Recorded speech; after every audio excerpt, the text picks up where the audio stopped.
Could this be the sad story of a man who can't afford anymore to keep his Rolex, being constrained to sell it and cope with a budget nostalgia watch? No, it's not the sad story of a man who reaches poverty, and no, it's not a replacement of a beloved watch with a patch watch. It's just the normal life cycle of watch collecting, I'd say. You see, you conquer, you understand, and you move on. Translated, you are curious, you buy, you enjoy, until something else steals the stage. An item which doesn't necessarily need to be more expensive. And then in time, you move on where the watches really represent you, where you feel happy and comfortable. I name this effect as the carousel of watch collecting experience. This has actually to do with the maturity process in collecting watches. To capture a broader experience in watchmaking and wristwatches, you have to understand more and you have to experience more. You love Seiko, and then you love Omega, and then Rolex, and then you love Tudor, and then you get back to Seiko, or you love them all. But one thing is certain, wristwatches' preferences are changing constantly. Because trends and designs are changing pretty fast, it's a pity not to follow them along the way. With Rolex, as it happened to the vast majority of the people, when you enter this game, every watch collector will say the same thing. You have to own a Rolex, you need a Rolex, you can't collect without having a Rolex. So with this social pressure in mind, you will know that you will get at some point to own Rolexes. Great watches, great value retention, joy for a period, and then what? You get better Rolexes, climb the value ladder for other brands, or get in the area where you are happier. I think it takes balls to admit, emotionless, that you are done with your Rolexes. To give up on the status of having such heavy pieces in your collection and move downwards or upwards in the value scale. I sold my Rolexes actually because their time passed. I think the Rolex hype vanishes along the trend once with the threat of recession. It feels like people slowly reoriented their focus towards other brands. I was trying to absorb the reactions from the market accumulated with my friends' preferences, but also the way the social media reacted to the Rolex releases at Watches and Wanderers in March, and it feels like this time the echo of the releases vanished pretty fast. So this might be the last year of glory for Rolex. Who knows? Who cares? And getting back to my Rolexes, I sold besides the Sub, the Explorer 2 as well, because I've received a great package deal. And as selling remorse, sadly or luckily, I didn't have any regrets. I was super happy letting them go. Once because they were pretty outdated, both being the previous versions but with active warranties, so it was better from the value perspective to let them go now.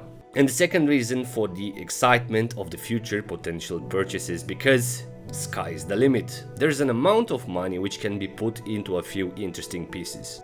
So as much as I pay respect for the Rolex brand and their sales system of we have nothing to offer you, it is more common today to meet a person which owns a Rolex as an amateur or an enthusiast than not to. I've been last week to a Porsche event, design related, and it was full of people with Daytonas or Subs, and I felt so special and peaceful with my Santos de Cartier on the wrist. I felt different and the way I wanted to be, outside the bubble.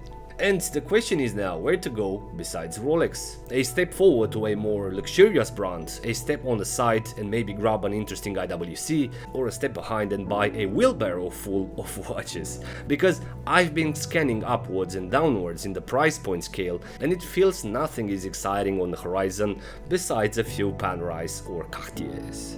So what's next? Something else needs to be. I'd say where the wind and the heart takes you. Where you find yourself peaceful and comfortable with your wristwatches, precisely back to the roots. The SKX 007 is considered by the purists the last true Seiko diver because the McDonald's prospects took over since then. Built and engineered by the 80s knowledge, the 007 was one of the most popular and loved divers all time.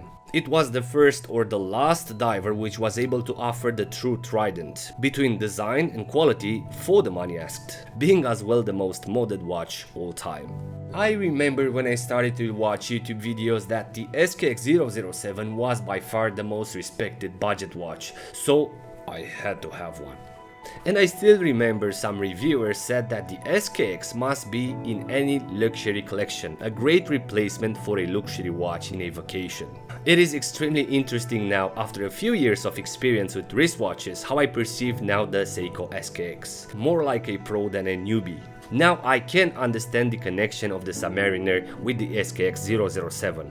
And the feedback is, if back then I was perceiving the SKX as a shortcut to luxury watches, believing by word a lot of collectors as being the perfect replacement for a Submariner, strafing through vintage Seikos and grammar design with a deep research and understanding in the Japanese design language, I can confirm now that the SKX, besides being a diver, has nothing to do with the 10K Submariner.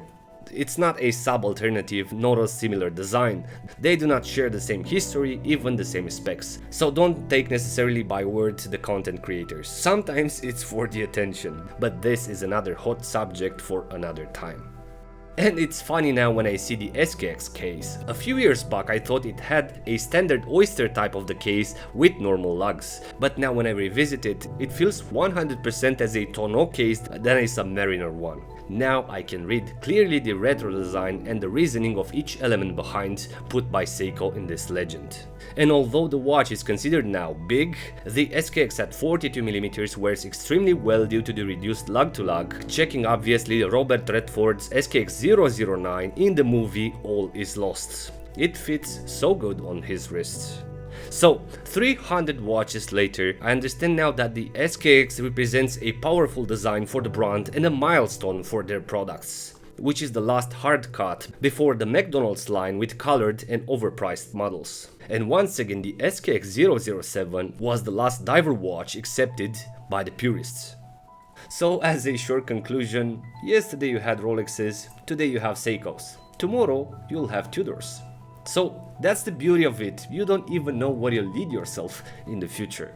The preferences and taste for design and heritage are personal, tailored things, because we are all different. That's the beauty of it. But the most important part is to enjoy this passion along the road. That was it. Please let me know in the comments below what will be the ideal replacement for the Rolex Sub. Will it be a more expensive piece or a budget one? And as usual, if you're new around, please consider subscribing for future episodes. Thank you very much. Thanks for watching, and until next time, be brave, but stay safe.